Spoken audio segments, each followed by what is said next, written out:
제가 이렇게 사연을 보내게 된 것은 다름 아닌 제가 만난 엄청난 행운을 자랑하고 싶어서예요. 옛말에 좋은 일일수록 입조심하는 게 약이라고 하시니 괜히 복이 흉이 될까 싶어 입을 열기도 어렵지만 기분 좋은 마음을 도저히 숨길 수가 없어 이렇게 익명이라도 빌려 사연을 보내게 되었습니다. 사실 저는 지난 40여 년 별로 행복해 본 적이 없는 사람이었거든요. 어쩌면 제가 불행했던 건 고아의 노총각인 제 처지 때문이었을지도 모르겠습니다. 돈이 아무리 많아도 아무리 건강해도 그 좋은 것들을 같이 누릴 사람이 없으면 사람은 행복해질 수 없을 테니까 말이에요. 물론 제게도 처음부터 아무도 없었던 건 아니었습니다. 어릴 적에는 저도 제가 가장 사랑하는 아버지가 계셨거든요. 그 시절 아버지는 저의 전부나 다름이 없었습니다. 그 시절 아버지 역시 지금의 저처럼 버스 운전을 하셨고 제가 어릴 적에는 가끔 저를 뒷좌석에 태우고 운행을 하시기도 하셨어요. 그때의 기억들이 아마 제 평생 가장 행복한 기억들이 아니었을까 싶네요. 그런 덕분에 저도 아버지를 쫓아 버스 운전기사가 되었지만 사실 아버지가 저를 뒷좌석에 태우고 다니셨던 것은 괜한 재미 때문이 아니라 그럴 수밖에 없는 이유에서였습니다. 사실 저는 어머니가 일찍 돌아가셨거든요. 아니, 저 때문에 어머니가 돌아가셨다는 말이 맞겠죠. 어머니는 저를 낳다가 돌아가셨습니다. 그 시절에는 아이 낳다 죽는 사람들이 많았다고 하지만 그게 하필 저희 어머니 얘기가 될 필요는 없을 텐데 말이에요. 그래서 제 생일은 저희 어머니의 기일과 같은 날이 되었고 저는 날 때부터 엄마를 그렇게 만든 재수없는 자식이 되어야만 했습니다. 아버지는 그 일로 저를 한 번도 탓하신 적 없으셨고 어머니 대신 저를 혼자 잘 키우려 노력하셨지만 제 생일마다 완전히 웃어 보이실 수 없는 슬픈 아버지를 볼 때마다 저는 괜히 죄스러울 수밖에 없었습니다. 어쩌면 그래서인지 그런 기구한 팔자를 타고난 저는 아버지마저 일찍 여의고 말았네요. 아버지는 제가 10살 생일을 맞고 얼마 지나지 않아 사고로 돌아가셨습니다. 막차 운행을 마치고 늦은 밤 집으로 돌아오시는 길에 웬 음주운전 차량에 뺑소니를 당하셨죠. 음주운전을 하고 사람을 친 가해자가 잘못된 것이겠지만 어린 저는 그 일을 제 탓으로 생각했습니다. 집에 혼자 있을 제가 걱정되어 버스 뒷좌석에 태워 다니시던 아버지는 늦은 시간 운행을 하실 때면 매번 저 때문에 퇴근길을 재촉하시던 분이셨습니다. 그래서 어쩌면 그날도 괜히 퇴근하는 발걸음을 서두르시다가 변을 당하신 건 아닐까 생각했었죠. 내가 아니었다면 퇴근 후에 동료분들과 근처 술집에서 술을 드셨을 수도 있고 기다리는 사람 없는 퇴근길을 서두를 필요도 없으셨을 텐데 말이에요. 어머니는 나를 낳다 돌아가시고 아버지는 나를 돌보다 돌아가셨다는 생각에 저는 어느 순간부터 제 자신을 저주하기 시작했습니다. 그래서 고아가 되어 보육원에 들어가는 일도 전혀 개의치 않았어요. 내가 무슨 꼴을 당해도 나는 그럴 만한 사람이라 생각하며 어떤 고생과 어려움 앞에서도 절대 눈물을 흘리지 않기로 다짐했죠. 그래서 저는 아버지가 돌아가신 이후로 한 번도 눈물을 흘리지 않았습니다. 부모님의 기일마다 가슴으로 피눈물을 흘리면서도 남들 앞에서는 절대로 약한 모습을 보이지는 않았었죠. 그렇게 10살 나이에 일찍이 고아가 된 저는 그 뒤로 제 스스로를 책임지며 삶을 버텨낼 수밖에 없었습니다. 고아라며 무시당하고 보육원에 산다고 따돌림을 당해도 돌아가신 부모님을 생각하면 저는 불평을 할 수조차 없었어요. 부모님은 나 때문에 돌아가셨는데 그분들 덕에 살아있는 내가 함부로 불평을 할 수는 없는 일이었으니까요.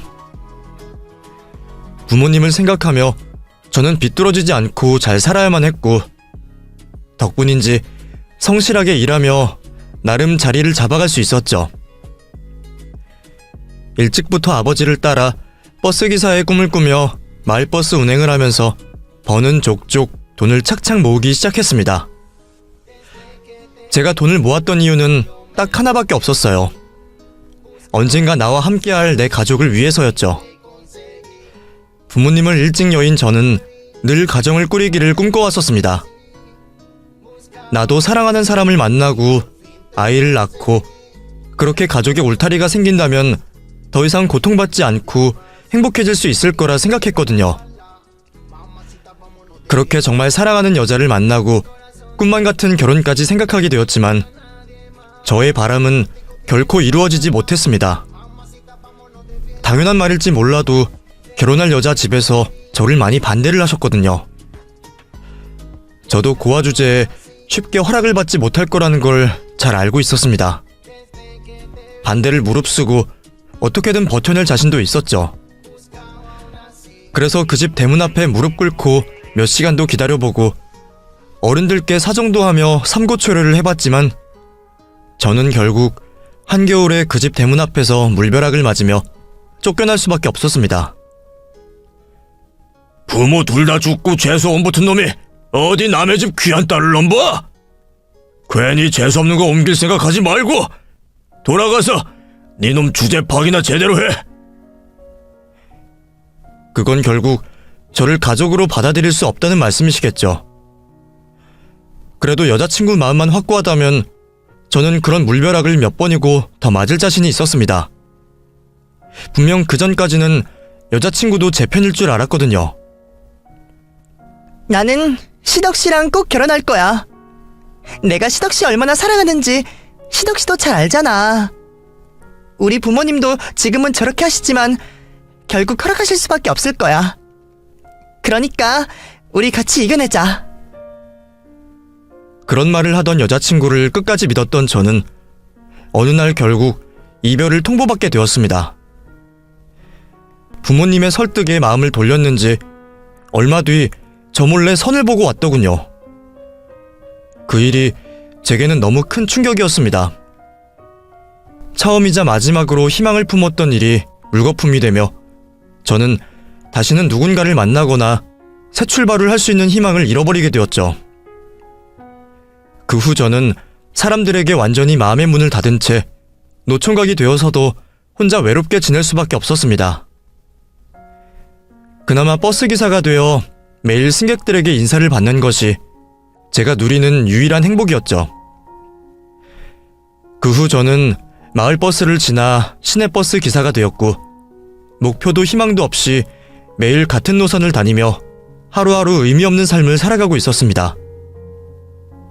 그러던 어느 날 저는 종점에 도착한 버스 안에서 한 아이를 만나게 되었습니다. 이미 막차 시간이 지나 차고지로 들어온 차량 안에 웬 아이가 숨어 있었더군요. 아이는 그 사이 잠이 들었는지 뒤쪽 좌석에 누워 잠이 들어 있었는데 아직 학교도 안 들어갔을 것 같은 아이가 왜 혼자 여기 있는 건지 저는 그 아이를 보고 놀라서 당황할 수밖에 없었습니다.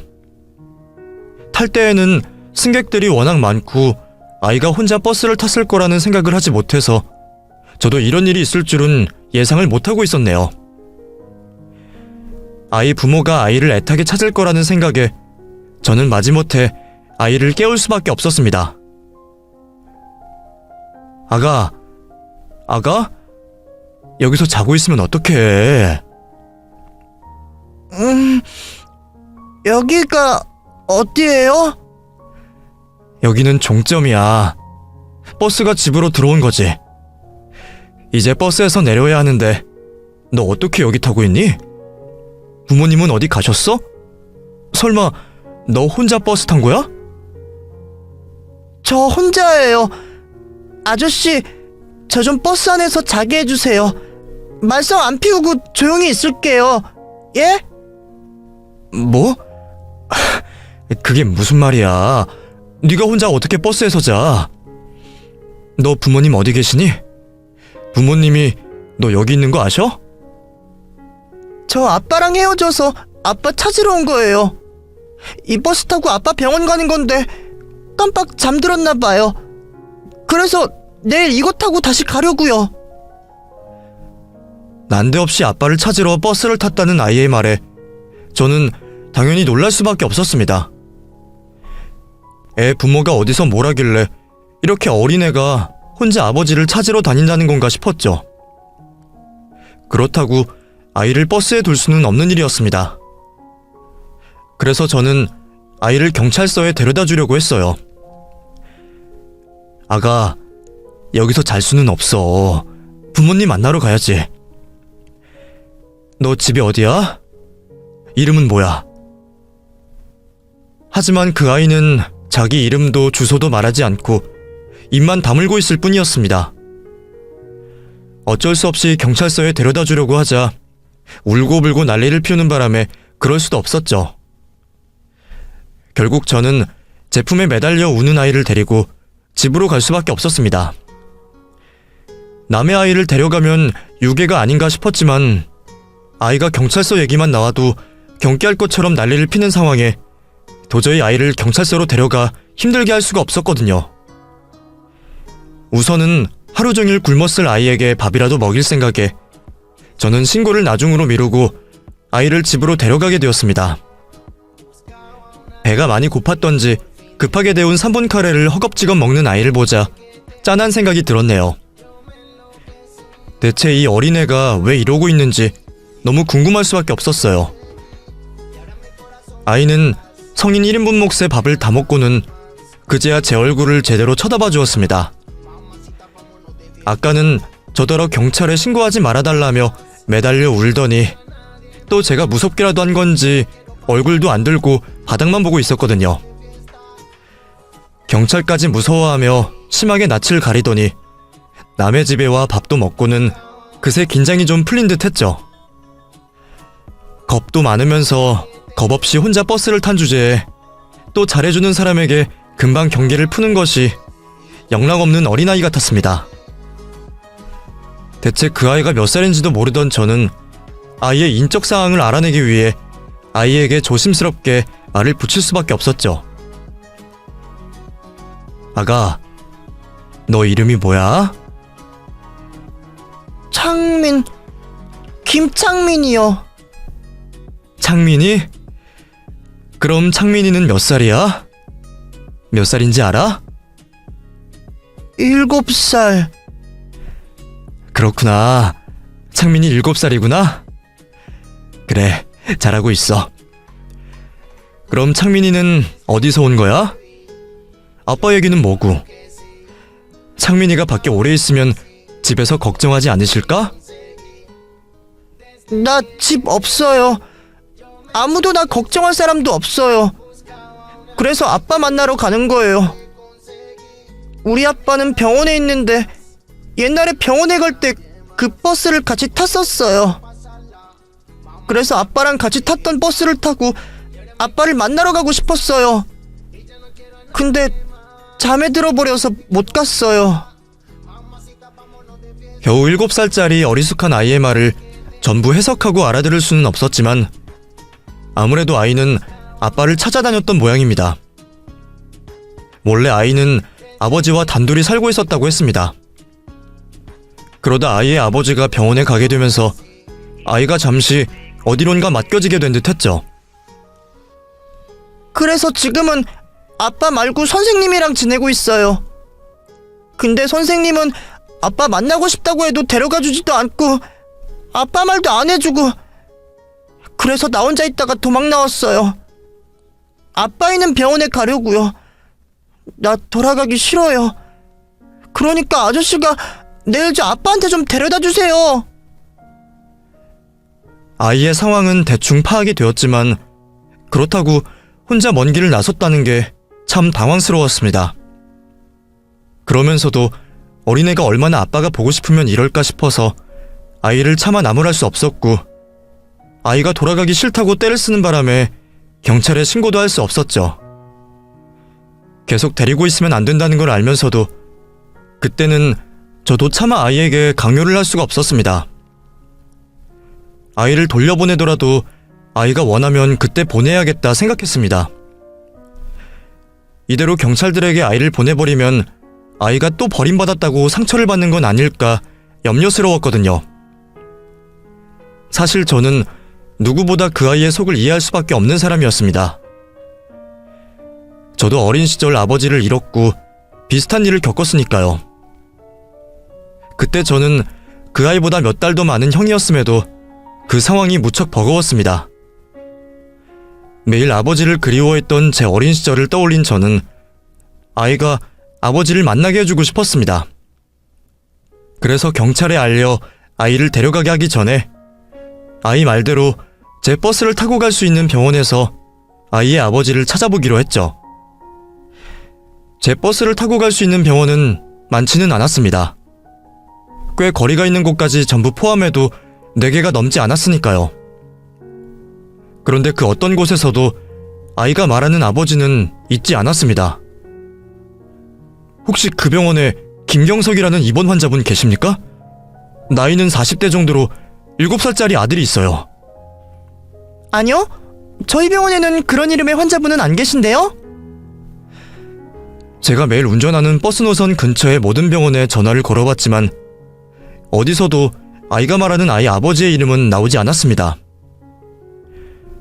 아이가 자기 아버지 이름을 헷갈린 게 아닌 이상 그렇다면 아이의 아버지가 그 병원들에 없다는 이야기겠죠.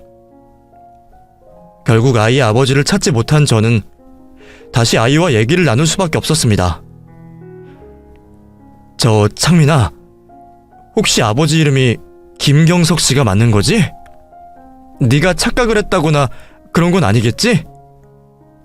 우리 아빠 김경석 맞아요. 여기 내 팔찌에도 이름 있잖아요.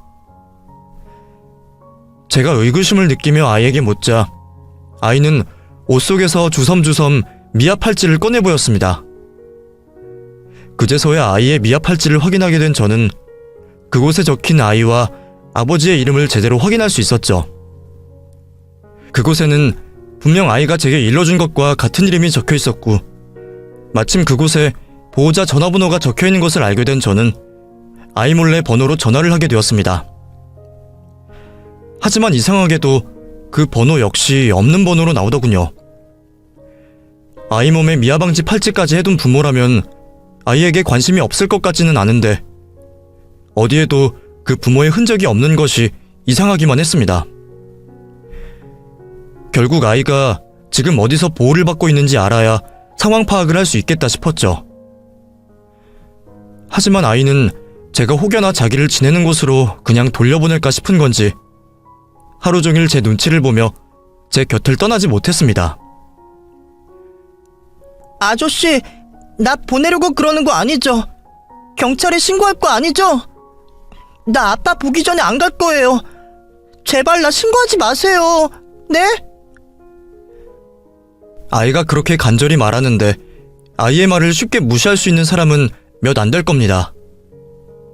그렇다고 저도 하루 종일 아이를 데리고 있을 수 없었기에 이래저래 참 난감할 수밖에 없었죠. 덕분에 저는 급한 일을 핑계로 회사에 휴가를 낼 수밖에 없었습니다. 사실 제가 갑자기 휴가를 쓴 건 그때가 처음이었어요. 그동안 다른 기사들 사정 봐주면서 대타는 뛰어봤지만 제가 남들에게 내 사정 부탁한 적은 한 번도 없었거든요. 지난 수년간 일을 하면서 제가 휴가를 낸 건 생전 처음이기에 다들 놀라기는 하면서도 깊게 사정을 묻지는 않더군요.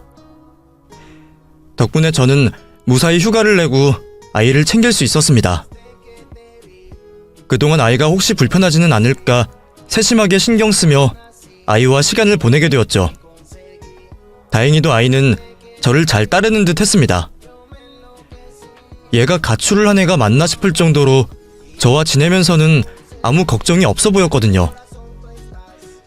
물론 아쉽게도 아이의 아버지는 찾아주지 못했지만 그래도 아이가 불안하지는 않아 다행이다 싶었습니다.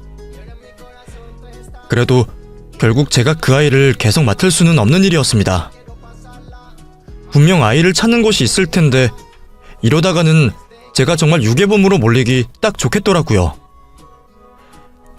창민아, 이제는 돌아가야 하지 않을까? 아빠는요? 아빠 보러 안 가요? 아저씨가 창민이 아버지 찾아주고 싶었는데 소식이 닿지를 않네. 차라리 창민이가 말하는 선생님이라면 알고 계실지도 모르는데 말이야. 그러지 말고 창민이도 이제는 돌아가는 게 좋지 않을까? 창민이도 선생님 보고 싶다고 한 거 보면 선생님도 나쁜 분은 아니신 것 같은데. 그래? 그건 맞는데 그래도 아빠 보고 싶은데. 지금은 아저씨가 창민이를 도와줄 수 있는 게 아무것도 없어. 그리고 창민이 말대로 선생님이 좋은 사람이라면 그 선생님은 지금쯤 창민이를 찾느라고 엄청 힘들어하실 거야. 창민이를 걱정하실 텐데. 저는 아이의 마음을 최대한 다치지 않게 하며 조금씩 아이를 구슬려냈습니다.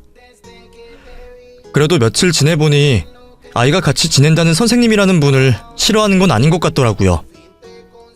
처음에는 혹시 부모와 헤어지고 맡겨진 곳에서 학대라도 당하는 건 아닌가 의심도 해봤지만 그것도 아닌 것 같았고요. 제가 그동안 대충 혼자 해먹고 사느라 요리하는 재주는 없어서 그런지 제가 맛없는 밥을 차려줄 때마다 선생님 얘기를 하곤 하더라고요. 우리 선생님은 밥은 맛있게 해주는데 아저씨 밥은 좀 맛은 없어요. 그래도 감사히 잘 먹겠습니다. 아이에게 맵기 맛있는 밥을 정성스레 챙겨줄 사람이라면 나쁜 사람은 아닐 것 같다는 게 제 예상이었습니다. 그래서 저는 경찰에도 신고하지 말고 돌아가기 싫다는 아이를 열심히 어르고 달래며 지내던 곳을 겨우 알아낼 수밖에 없었죠.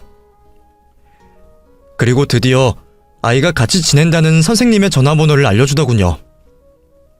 알고 보니 아이가 가지고 다니는 가방 안쪽에 전화번호가 적혀 있었던 걸 제가 미처 보지 못했었네요.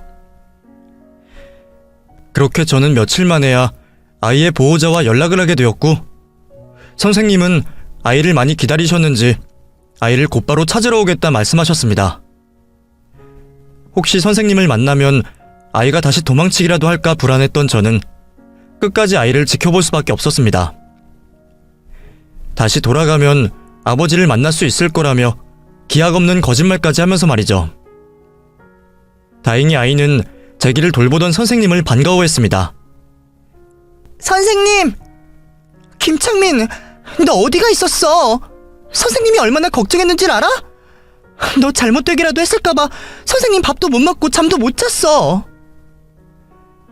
걱정을 많이 하셨다는 그분의 얘기를 들으니 제가 괜히 공범이 된 것 같아 죄송스러웠지만 다행히도 선생님께서는 아이의 말을 들어줘야만 했던 제 사정을 이해해 주셨습니다. 저희 창민이 맡아주셔서 정말 감사드려요. 워낙 예민한 아이라 혹시 혼자 있는 건 아닐까 걱정이 많았는데 이렇게 좋은 분이 데리고 계셨다니 저도 마음이 좀 놓이네요. 정말 감사해요, 기사님. 아닙니다. 제가 잘한 것도 없죠. 솔직히 저도 당장 신고해야 한다는 건 알았는데 애가 너무 애걸복걸해서 저도 모르게 애 말을 듣고 있었네요. 그러면서도 아이를 찾을 분이 계실까봐 걱정도 되고 혹시 유괴범이 되는 건 아닌가 싶기도 했는데 이렇게 돼서 다행이다 싶습니다. 그래도 그동안 창민이 밥도 잘 먹고 잘 지내고 있었어요. 그래 보여요. 원래 창민이가 아무한테나 말하고 그런 애가 아니거든요. 저한테 마음을 연 것도 한참 걸려서 원래 밖에서는 말을 잘 안 해요. 그래서 말 못하는 아이인가 오해도 받고요. 근데 기사님이랑 있는 동안은 밥도 잘 먹고 잘 놀고 있었던 것 같아서 안심이 되네요.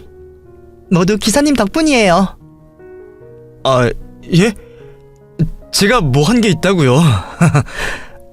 근데 창민이가 계속 아버지를 만나러 가겠다고 고집을 부리던데 저도 알아보기는 했지만 아버지라는 분의 소식이 찾기 어렵더라고요. 병원에 계시는 줄 알았더니 그런 분은 안 계신다고 하고 적혀있는 전화번호도 없어졌고요. 혹시 어떻게 된 건지 아시나요? 아이의 위탁 선생님을 만나게 된 저는 조심스럽게 아이 아버지의 얘기를 물었다가 충격적인 이야기를 듣게 되었습니다. 사실 창민이 아버지는 얼마 전에 돌아가셨어요. 병으로 병원에 지내시다가 결국 떠나셨죠. 아직 아이가 너무 어리고 아버지와 유대감이 깊어서 차마 아이에게는 말을 하지 못했어요. 지금도 이렇게 다른 어른들을 못 믿는 상황에서 아버지 없이 혼자 남겨졌다는 걸 알게 되면 아이가 그 사실을 받아들이기 힘들 거라 생각했거든요. 그렇다고 아버지 찾아가겠다고 가출까지 할 줄은 몰랐지만요. 아무튼 지금 창민이에게 보호자는 저뿐이에요.